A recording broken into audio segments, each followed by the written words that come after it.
पिछले दिनों शून्यकाल समिति की बैठक थी विधान परिषद में। मैं भी उस कमेटी का सदस्य। तो वहाँ पर हमने इस बात को उठाया था प्रमोशन के इश्यू को, और हमने कहा कि आप प्रमोशन दीजिए। और उस दिन भी डायरेक्टर साहब को हमने नोट करा दिया था। उन्होंने हमारे केस नंबर वगैरह सब नोट कर लिया था। और संचिका आगे कुछ भरी भी थी, लेकिन उसका कुछ रिजल्ट नहीं आया। तो मैं सोचा कि जा करके इस पर मैं बात करूं। और भी कुछ शिक्षकों की समस्याएं थी जिस पर सभी मुद्दों पर बात तो सदन में होगी ही, लेकिन अभी मुझे लगा कि एक बार जाकर मिलना चाहिए। तो मैं गया था, और निदेशक प्राथमिक शिक्षा बहुत ही सकारात्मक सोच के लोग हैं।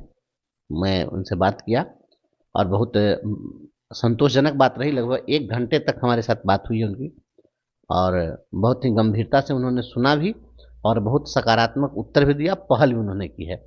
हमने उनको कहा है कि आप इस चीज़ को देखिए कि कोई ऐसा संवर्ग हो सकता है जो नियुक्ति हो और 20 साल तक उसको कोई प्रमोशन नहीं मिले।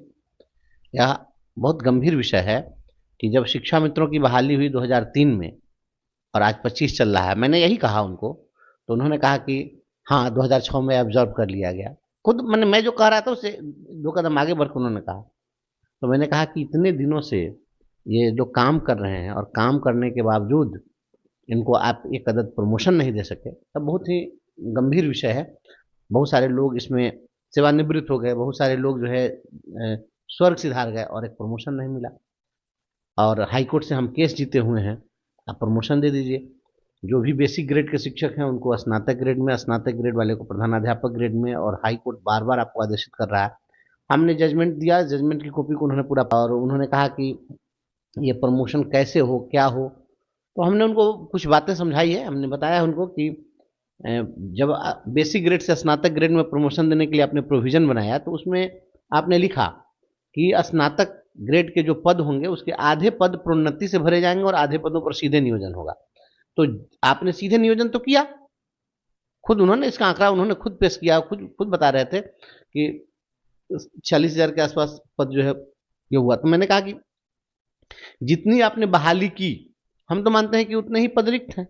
क्योंकि जब आधे पद को ही भरना था, तो आधा पद खाली हमारे लिए आप छोड़े होंगे ना। आप सीधा-सीधा मानिए। वो भी नहीं तो आप कालबद्ध प्रोन्नति जो है, टाइम बाउंड प्रमोशन तो दे दीजिए सभी जगह को समान रूप से। तो इन मुद्दों पर उन्होंने कहा कि क्या करना चाहिए। मैंने कहा कि आपके पास में अधिकारी लोग हैं, उनको बुलाइए। और हमारे साथ माध्यमिक शिक्षा के उप निदेशक आदरणीय अब्दुल सलाम अंसारी जी भी मेरे साथ थे। और मैंने कहा कि खुद जो है अंसारी जी तो बहुत जानकार लोग हैं, आप इनको इसका ज़िम्मा दीजिए। उन्होंने ज़ाब्ता उनको निर्देशित किया है कि इसको किस प्रकार से प्रमोशन दिया जाए, इसके लिए एक गाइडलाइन तैयार करिए और एक रूपरेखा तैयार करके दीजिए। यह बात हुई है, और मुझे लगता है कि इस दिशा में अब सकारात्मक पहल निश्चित रूप से होगी। उसी समय उनको हमारा आवेदन जो था हमने एंडोर्स करा करके और अंसारी जी को हमने दिलवा दिया। प्रमोशन हो जाएगा। प्रमोशन, मुझे पूरा विश्वास है कि प्रमोशन अब हो जाएगा। फिर दूसरा भी मुद्दा था सक्षमता परीक्षा में जिन शिक्षकों के द्वारा मान लीजिए हिंदी में एग्जाम देना है, वो शिक्षक हिंदी के शिक्षक बना दिए गए, ऐसे में उनको दिक्कत हो रही है। नहीं, वो ऐसा था कि वहीं पर बहुत सारे हम शिक्षक लोग भी मिल गए मुझे, जो लोग इधर-उधर कार्यालय में भटक रहे थे। तो ऐसे सभी साथियों से मैंने बात किया। मुझे तो जहाँ कहीं भी शिक्षक मिलते हैं, तो हमारे साथ तो सभी की बहुत सही रहता है। दर्जनों वहाँ पर हमारे साथ मिले साथी लोग। तो मैं सभी को गले लगाया, सबसे मैं मिला, और उनकी बात को ही मैं जाकर के वहाँ रखा भी। बाहर निकला फिर उन लोगों को मैंने बताया भी कि मैंने इस पर चर्चा कर ली है। उसमें 2 काम और हमने वहाँ पर पहल की है 2 चीज़ के लिए। एक तो जो लोग भी सक्षमता परीक्षा दिए और सक्षमता परीक्षा में उन्होंने परीक्षा का विषय, सपोज़ करिए कि किसी ने हिंदी ले लिया, वह परीक्षा का विषय था, लेकिन उनकी बहाली जो है वो शिक्षक की कोटि उर्दू के पद पर वो अपॉइंटेड है। तो अपॉइंटेड होना, शिक्षक का पद जो है वह किसी विषय विशेष का होना एक अलग चीज़ है, और परीक्षा का विषय होना एक अलग चीज़ है। तो उस इसके आधार पर जो है, जब परिणाम जब जारी हुआ, वो कोई उर्दू का शिक्षक है, परिणाम जारी हुआ तो उसमें लिख दिया उसका कोटि हिंदी का लिख दिया। वह हिंदी का कोटि नहीं था, बल्कि वो परीक्षा का विषय था। तो इस प्रकार से उन लोगों का डाउटफुल करार दे दिया गया है।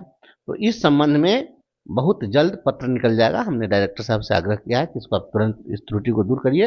उन्होंने कहा है कि नहीं, ये जो हो रहा है इसमें वो डीपीओ लोग की बदमाशी है, क्योंकि जिस डीपीओ ने खुद जब फॉर्म भरा जा रहा था, तो उसको तो उन्होंने ही फॉरवर्ड किया।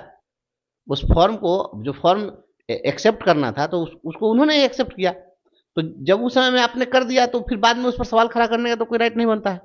तो उसमें एक शीघ्र ही निदेशक महोदय के स्तर से एक आदेश ऐसा जारी हो जाएगा कि वो परीक्षा का विषय कुछ भी हो, उनके नियुक्ति पत्र के आधार पर उनके परीक्षा फल को खुद से संशोधित कर दें और फिर सभी लोगों का जो है काउंसलिंग करा लिया जाए। ये बड़ा काम जो है वो हो जाएगा, मुझे लगता है कि अगले सप्ताह में वो पत्र निकल जाएगा। बड़े फैसले लिए गए। और एक चीज और हुआ कि जो बहुत सारे लोग हैं जो सीटेट में 82 अंक जिनको प्राप्त है, तो 82 अंक सीटेट में प्राप्त होने पर जो है यहाँ पर कहा जा रहा था कि ये क्वालिफाइड नहीं है, साढ़े 82 होना चाहिए। तो इसकी इस चीज को लेकर के काफी संशय चल रहा था।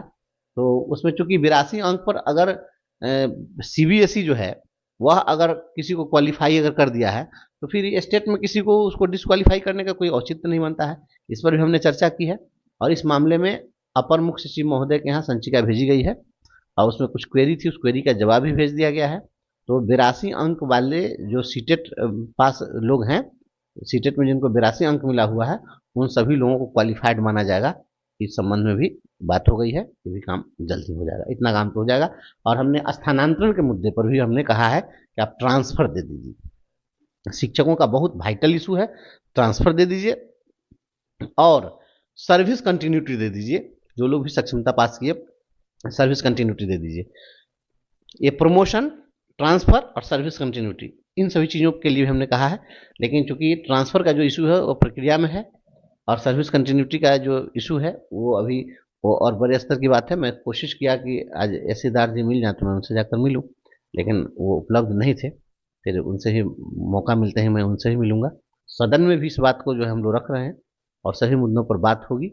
हमारे जितने भी साथी हैं, आपके उम्मीदों पर खरा उतरने के लिए हमारा जो संकल्प है, हम लगातार लगे हुए हैं। किसी भी साथी को बहुत ज़्यादा परेशान होने की जरूरत नहीं है। आपका जो भरोसा है वो भरोसा काम रहना चाहिए। मैं अपने तमाम गुरुजन साथियों की समस्याओं को लेकर हमेशा मैं चिंतित रहा हूं और क्योंकि बजट सत्र आज से शुरू होने वाला है, इसको देखते हुए हमने कोशिश की कि जाकर पहले एक बार प्रमुख मुद्दों पर अधिकारियों से बात करनी चाहिए। हमारे जो भी साथी हैं उनको तकनीकी जानकारी बहुत सारे लोगों को यह नहीं होगी कि प्रतिदिन शिक्षा का इशू सदन में नहीं आता है, केवल शुक्रवार को विधान परिषद में शिक्षा के मुद्दे पर चर्चा होती है।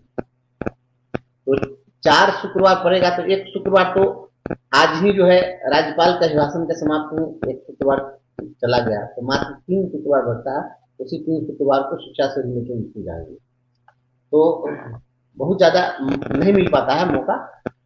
तो एक बार बात करना चाहिए, मुझे लगा कि अधिकारियों से पहले बात हो, क्योंकि शून्यकाल समिति की जब पिछले दिनों बैठक हुई थी तो उस बैठक में चूंकि मैं भी सदस्य हूँ तो मैंने वहां पर प्रमोशन का इशू उठाया था और उसमें कुछ बात आगे बढ़ी हुई थी, तो मुझे लगा कि इस पर बात करना चाहिए। मैं गया था और प्राथमिक शिक्षा निदेशक पंकज कुमार जी हैं, उनसे मुलाकात की है और 1 घंटे तक हमने बात की है और मोटे तौर पर जो भी प्रमुख इशूज हैं उन सभी पर हमने बात की।